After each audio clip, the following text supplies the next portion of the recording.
அனைவருக்குமே வணக்கம். சற்று முன் கிடைத்திருக்கக்கூடிய ஒரு மிக மிக முக்கியமான செய்தி ஒன்று வெளியாகி உள்ளது. சற்று முன் செந்தில் பாலாஜி 300 கோடி வீடு இடித்து தரைமட்டம், கதறிய செந்தில் பாலாஜி, இது மாதிரி வந்து பார்த்தோன்னா செய்திகள் வந்து வெளியே இருக்குது. ஏற்கனவே செந்தில் பாலாஜியுடைய சொத்துக்கள் அனைத்துமே முடக்கப்பட்டிருந்த நிலையில் மீண்டும் வந்து பார்த்தீங்கன்னா அவர் வந்து அமைச்சராக பொறுப்பேற்று இதிலிருந்தே வந்து பார்த்தீங்கன்னா அந்த அனைத்தையுமே நீக்கிவிட்டு இப்போ வந்து பார்த்தீங்கன்னா அவருடைய வீடு கட்டணம் வந்து பார்த்தீங்கன்னா மீண்டும் தொடங்கியிருக்கக்கூடிய நிலையில் தான் இப்போ நீதிமன்றம் அதிரடியாக உத்தரவு போட்டிருக்காங்க. அவனுடைய 300 கோடி வீடு வந்து பார்த்தீங்கன்னா இப்போ வந்து அதிரடியாக இடித்து தரைமட்டமாக்கணும் அப்படின்ற மாதிரி போட்டிருக்க உத்தரவின் அடிப்படையில் தான் செந்தில் பாலாஜி அவர்கள் வந்து பார்த்தீங்கன்னா கதறி கதறி எழுந்த சம்பவம் பெரும் பரபரப்பை வந்து ஏற்படுத்தியிருக்கு.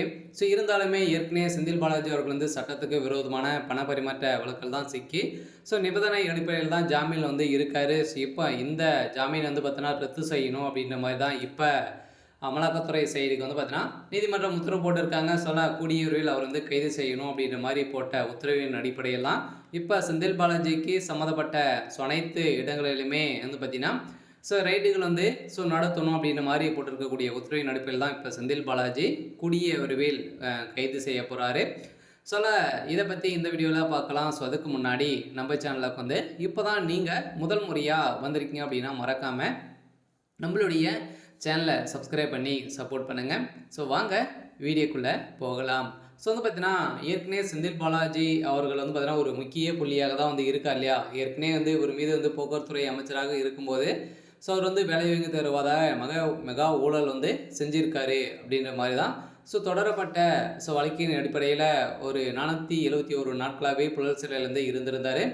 இதைத் தொடர்ந்து ஜாமீன் அடிப்படையில் நிபந்தனை அடிப்படையில் வெளியில் இருக்கார். இப்போ வந்து பார்த்தீங்கன்னா சாட்சிகளை அனைத்துமே கலைத்து விட்டு இவருக்கு எதிராக யாருமே சாட்சி சொல்ல வரமாட்டாங்க. இவர் வந்து மிரட்டி வைத்திருக்காரு நீதிமன்றம். இப்போ வந்து பார்த்தீங்கன்னா அவருடைய வழக்கை வந்து ரத்து செய்யணும் அப்படின்ற மாதிரி அமலாக்கத்துறை மீண்டும் வந்து பார்த்தீங்கன்னா மனு ஒன்று கொடுத்துருக்காங்க.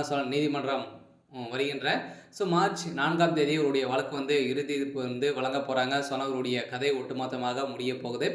அதுக்குள்ளவே நேற்று நடந்த விசாரணையின் அடிப்படையில் இவருடைய வீடுகள் ஒரு சம்மந்தப்பட்ட இடங்களில் ரைடுகளும் நடந்தது.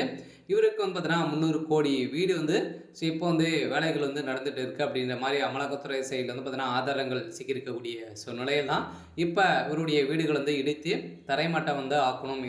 இவரோட பணங்கள் அனைத்துமே எங்கிருந்து வந்து வருது. இப்போ தான் வந்து அமைச்சராக 2 மாதங்கள் வந்து ஆகுது. அதுக்குள்ளே இவர் வந்து என்னென்ன பிஸ்னஸ்களாக வந்து செய்ய போகிறாரு அப்படின்ற மாதிரி கணக்குகள் வந்து எடுத்துருக்கு.